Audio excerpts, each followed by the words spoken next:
Over the past couple of weeks, we've been getting a ton of updates around CDPR and even more in the future of Cyberpunk. Because yes, things are happening. There's several new Cyberpunk shows in production right now, and I have some updates on those. But also the modding scene has some very interesting things going on. And overall, I just gotta admit that I'm starting to get incredibly excited for the future of Cyberpunk 2077 and really just the franchise. Although unfortunately, it's not all good news, as we also have seen a flood of problems getting reported after Cyberpunk 2077's supposed final update, to the point where some fans are calling for at least one more update to fix some of these lingering issues. But do you like food? I love food so much that I was constantly eating out and spending way too much money. And then I realized it's just because I'm lazy. But I found a cheat code to fix that. That was today's video sponsor, Factor. For me, Factor was a game changer. You'll get this big box of meals delivered right to your front door. And the magic of these is they are ready in 2 minutes or less. You don't even have to dirty a plate. And this helped me save time and money. I don't need out nearly as much because, yeah, I can do 2 minutes in the microwave. And hey, I even had some more time for gaming. And Factor now has gourmet plus meals you can get each week. Filet mignon for lunch is truly amazing, and no, it's not dry or tough. This is just some good eating, and it even got me to eat some broccoli too. And Factor has more like this coming. Keep an eye out for their surf and turf options coming soon. Factor is now owned by HelloFresh, so if one week you do actually feel like cooking, there are options for everyone. So if you want to take the stress out of eating, head to factor75.com or click the link below and use code JuiceHead50 to get 50% off your first Factor box and 20% off your next month of orders. That's code JuiceHead50 at factor75.com to get 50% off your first box, plus 20% off your next month of orders. A couple of weeks ago, CDPR dropped patch 2.13 for Cyberpunk 2077. This predominantly adding in FSR 3.0 support, which brought a massive performance boost for most players. But even in the onset, there were some frustrations with this update. As I noted in my own video on the update, which was age restricted, thanks YouTube. But as we saw in that video, FSR 3.0 does have some visual quality issues. Even though, yeah, your FPS is much higher, there's lots of artifacting in game. And just generally, this doesn't look nearly as good as the recently released FSR 3.1. So right away, lots of fans were perplexed as to why we didn't get the updated version of FSR after years of waiting for this in the first place. But even further, problems started to arise in the wake of patch 2.13. Tons of players noticed massive FPS drops, losing 20 to 30 FPS instantly from this update, and this was backed up not only by user reports, but also some evidence in the form of in-game benchmarks being posted. And I actually could recreate this myself using the exact same settings, the only difference being patch 2.12 versus patch 2.13, I went from a 99 FPS on average to a mere 70 FPS average. So of course, that's a pretty dramatic drop, but thankfully I figured out what exactly was going on here. It was more or less just frame generation. Patch 2.13 added in FSR 3.0 frame generation, and as such, the menu option actually changed. It went from being a toggle switch to just toggle DLSS frame generation on or off, to now a new menu option with 3 distinct choices to either have off, DLSS, or FSR frame generation. And it seems like something with this transition from a toggle switch to an actual menu item got broken with the update. So even though frame generation appears as if I have it turned on, it's actually not, and you need to toggle this on and off again, and then frame generation will actually be on, and your FPS will return to its expected value, or at least it did for me. And even further, in the process of testing all of this, I discovered that patch 2.13 brought some really nice performance gains just in general. Even while not using the new FSR 3.0 feature, I was getting an extra 5 to 10 FPS in Cyberpunk while just using DLSS compared to patch 2.12. There are some other reports of users having lower FPS and it not being related to frame generation at all, and I honestly can't explain that, but at least for some people out there, this is a very simple fix, and in reality, the update did bring an FPS gain, although unfortunately, this is not the only problem with Cyberpunk 2077 right now. It seems like patch 2.13 is the final update for Cyberpunk. FSR 3.0 was the last promised feature, so this was something we were expecting, but outside of this, we don't really have anything. And as such, since this is the final update for this game, and it really didn't have a ton of bug fixes in its own right, many fans are now getting quite frustrated with CDPR as there are quite a few lingering bugs in Cyberpunk, and even several more directly tied to this patch. Several save issues have been reported, and this is obviously quite concerning. After loading a save, some users had parts of their world just no longer loading properly or disappear after a certain amount of playtime, others having whiteout issues affecting saves and gameplay, and just overall, there was a mountain of crash reports that popped up after patch 2.13. So typically while I'm making the patch videos, I don't talk too much about crash reports because a lot of these tend to just be people having outdated mods. They had a modded playthrough and they try and launch the game after the update, and of course it crashes because, yeah, your mods are out of date. But this time around, even several weeks later, as people reportedly have updated their mods or even are playing with no mods, you can still find a ton of reports of people crashing more often after this update has released. And yeah, I don't have an explanation on that. It seems like there might be a genuine increase in crashes. And those are just some of the patch 2.13 specific bugs. Beyond that, we have things like after doing the Killing Moon mission in Phantom Liberty, V's mouth will no longer move. So of course, this is just applying to the ending cutscenes as well as mirrors because you can't really see your mouth all that often in Cyberpunk, but it is a bit goofy to just be at the ending of the game having some dramatic moments and you can't move your mouth. It seems like as of right now, this will just be stuck in the game forever. The Killing Moon is a fairly essential quest, so it's not like you want to just skip that, and this bug certainly does change the dynamic of some of these ending cutscenes. On consoles right now, the Trauma Drama game just doesn't work. It'll stop spawning enemies, which is a bigger issue because this permanently locks you out of getting the unique outfit that you can unlock via this game, and that is a pretty big bummer. And one that could be a bug or kind of a feature depending on how you look at it, Phantom Liberty added this random encounter with Trauma Team in Pacifica. It's right where the Ozab fight is, where you'll basically find a lone Trauma Team member who is fending off against some voodoo boys that seem to want to raid their ship. If you help the Trauma Team member and take out the voodoo boys with a melee weapon specifically, the Trauma Team member at the end will thank you and even transfer some eddies to you, but it'll also make it so the cops in Night City won't fight you again. You won't be wanted, even if you take down a bunch of civilians or cops. I tested both of those. And at some points, even just walking up to the police on the streets and they wouldn't attack me at all. If you just outright hate the police system in Cyberpunk 2077, this may actually be a really nice feature for you, but it very well could lead to some story-related issues as you're trying to complete the game, depending on when you trigger this bug. And of course, this can become a much larger issue if you don't know about this, you do it on accident, and then you continue playing, potentially for several hours, not realizing, and now, oh no, police are just kind of broken in your game permanently unless you want to revert a ton of progress. But of course, there are more bugs even beyond that, but these are some of the bigger ones that, as of right now, just seem like they're going to stay in Cyberpunk 2077 forever, as the most recent earnings report showed that everyone moved on from Cyberpunk to other projects. But thankfully, it is not all bad news when it comes to Cyberpunk and CD Projekt Red, because beyond this, we've seen some epic things going on in the modding scene, some new subtle teases around Cyberpunk Orion and what you could expect from that, and just generally, the next decade or so may end up being stacked for CDPR. Kind of feels like we are embarking into CDPR's golden age right now, because even though Cyberpunk 2077 itself is still largely at a standstill, when it comes to updates and new content, on the modding side, stuff is definitely happening. Earlier this year, I had the privilege to test out Cyberpunk Multiplayer. You can check out the full video in the eye or just at the end of this one if you're interested. And yeah, for multiplayer added on top a single player game, this was shockingly good, and even what you're seeing in the background is a nearly 6-month-old build now, because in the more recent updates to CyberMP, there's a lot of additional features. It now actually has animation sync, so you can see players moving around and interacting properly, not just sliding, but actually having walking and movement animations. Things like bleeds or poisons will be applied to your character and visual. Object sync is now in, so doors, explosive barrels, and even elevators will sync between players on a server. And overall, this mod looks amazing even as it exists right now, but it really is being built out as a server provider, so all of us will be able to host our own custom Cyberpunk servers and tailor the experience to what you want. But even beyond just epic mods on the way to Cyberpunk 2077, we could also see some expanded mod tools as well. Earlier this year, CDPR released proper mod tools for The Witcher 3. They did this after hiring several of the modders who created the fan-made version of those tools, and thanks to this quote from a past earnings call, when it comes to any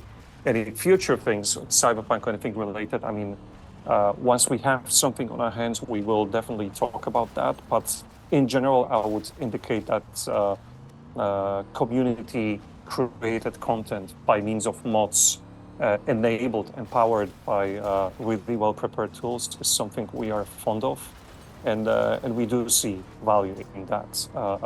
in how we interact with the fans. I have a stinking suspicion that they're going to be adding official mod tools to Cyberpunk 2077 as well. And if that were to come, we could see an entirely new level of moddability for this game in the next year or two. And that could all end up working out really phenomenally, because even beyond all of that, we've also heard how 2 Cyberpunk shows are now in production. Of course, just recently, we saw the reveal of a new Netflix Cyberpunk anime. And after Edgerunners, I think just about all of us are eager to find out more of exactly what this will be. We don't have many details yet beyond the short announcement teaser, but it does give pretty heavy Blackwall vibes. Perhaps this will be a show focused around advanced AIs, netwatch, and even just the net and what it's doing. That makes a lot of sense to me because it feels like that entire plotline would be quite fitting for the world we're really living in right now. It would provide a lot of great opportunities to commentate on what's happening in real life. With Edgerunners, we get to see a street kid story, so I could totally see this new project being more of a corpo story, and the visuals from the trailer definitely give me more of that vibe. And if you loved Edgerunners, at least some of the same people are involved with this new project. The animation narrative director at CDPR, who did work on Edgerunners, tweeted out saying, "I was busy and quiet for some time lately, but I was preparing some cool new things for you with a bunch of amazing people. Hope you understand." As of right now, we don't know when this show is coming out, but a proper trailer at some point this year really wouldn't shock me. The Game Awards in December seems like a real possibility for a trailer, as CDPR was there in past years with a Phantom Liberty teaser, and in the recent earnings call, they even reiterated how they like to use a mix of events and their own random streams and messages to share game news. So it seems plausible that a new trailer could pop up at one of these upcoming events, and the next major one is the Game Awards. But what I think a lot of people just kind of forgot about was the fact that there's also a live-action Cyberpunk project on the way. This was announced almost a year ago now, and it's being done in collaboration with anonymous content. They've worked on things like True Detective Season 1, Spotlight, The Nick, and even The Revenant. As of right now, it's not entirely clear if this is going to be a movie or TV series. I'm personally hoping for a new prestige Cyberpunk TV show. But one of the few things we did hear is how things wouldn't be said until 2025 when it came to this project. And if you would look at that, it is almost 2025. I suspect next year we will start to hear more about what is going on here. Whether that be via leaks via filming, because of course now that it's live action, yeah, there'll be leaks from the filming and sets, or more likely some more announcements from CDPR themselves. They brought up this project during their last earnings call, saying, "As for the live action project, we don't have any new updates, but we're happy with how things are progressing on that front. When the time is right, we'll be sharing more, that's for sure." So even though we're in this odd lull as far as gaming content from CDPR goes right now, as you can see, over the next few years, we should still be getting a healthy amount of Cyberpunk media, just in the form of potential movies and new series coming out. I have a suspicion that mod support could make a ton of sense financially, thanks to some of the player boosts that'll inevitably come from these other releases tying back in with a bunch of new mods coming. And while yeah, we will be waiting a few years for the next new games from CDPR, once the games start coming, they're not really gonna stop. CDPR has a pretty insane 10-year lineup on the horizon. Right now, the big project is Polaris, the start of the next Witcher trilogy, but CDPR has made it clear that once Polaris drops, within 6 years of that release, they want 2 more AAA Witcher games coming out. Polaris will basically be the big game that builds the tools, but then they will use that same tech for the next 2 games. And we actually just heard some updates on this. CDPR recently switched to Unreal Engine and even signed an agreement with Epic to help develop for Unreal Engine, and apparently things are going quite well in this process. Nothing we're doing is easy, but at the same time we feel quite confident with our choice and open world technology in our collaboration with Epic on making this technology viable for open world games. We're making a lot of tools for ourselves. In due time, we'll be showcasing what we're working on, and you'll have a chance to judge for yourselves, but we're confident with our choice. And right now, Polaris is full steam ahead. We recently saw how 400 developers are on the project, and this is about what they want. CDPR described how it might grow somewhat, but it'll likely remain in the 400s of devs. This being a lesson they took away from Cyberpunk 2077's development. CDPR felt like they had too many cooks in the kitchen with Cyberpunk, which led to some of its launch problems, but now they want to keep smaller team sizes for both Polaris as well as Cyberpunk sequel Orion, having around 400 devs on each project. And when it comes to Orion, CDPR is of course doing something really cool where they're building out an entire second studio in North America that's going to be dedicated to making Cyberpunk. Right now, it's only around 60 devs, but but during the most recent earnings call, we heard how we expect future growth even next year. As presented on one of our slides, the Orion team now numbers 60 people, and we believe that over the course of the next year, it should double. And we may have just gotten our first clues as to what we can expect from Cyberpunk Orion. One Reddit user noticed how Pal Sasko, associate game director for Cyberpunk Orion, has mentioned or highlighted Rita Wheeler twice when talking about Orion. Rita Wheeler is of course the door guard for the Mox in Cyberpunk 2077, and she does appear in Orion. That would be pretty interesting. It of course would suggest we're staying in Night City, and it's going to be a relatively similar time frame to Cyberpunk 2077. If Rita's still around, she can't be that much older or younger, but honestly, that's all fine for me. It feels like Night City still has plenty of stories to tell. So things are starting to ramp up with Orion, but we very realistically could see a new Witcher project in 2027, and then just a couple of years later, such as 2029, a new Cyberpunk game, and then perhaps even just a year after that, another new Witcher project. Like I mentioned before, they want 3 Witcher games out in a 6-year time frame. It seems pretty likely that also in that time frame, the new Cyberpunk game's coming out, so 2 of these are going to be very close to each other. And assuming each of them get expansions as well, that means we're just going to have a flood of content. And even beyond all of that, they also have 2 other outside studios currently working on Witcher projects. One of these is working on a full Witcher 1 remake. I have to imagine this might come out even a bit earlier, perhaps around the release of Polaris or the year before it, as well as The Molasses Flood is currently working on some kind of Witcher project named Project Sirius. And during this earnings call, we heard how work on Sirius is definitely progressing. The game is being developed by Molasses Flood, an autonomous studio, and it's a different type of game compared to our AAA single-player RPGs. In this sense, it may be treated as experimental. We closely monitor results of development work on an ongoing basis, and thus we're satisfied with them. And then likely at the tail end of almost all of this is Project Hadar, which is in early development right now. That's CDPR's first completely new IP that they're making themselves. So between these 2 TV shows, potential Cyberpunk mod tools, Sirius, the Witcher 1 remake, and then all of these other AAA projects from CDPR themselves, it feels like starting in 2025 or 2026, we'll be getting a major new release around Cyberpunk or CDPR every single year going forward. Honestly, it seems quite strategic to work on this TV stuff now in the interim to hold over fans, because then after the TV stuff wraps up, much larger things are coming. And it really does feel like mod tools would also be a really great holdover option in the interim, but it will very likely be a while before we learn more, as I do think it'll be a much later release announcement from CDPR going forward.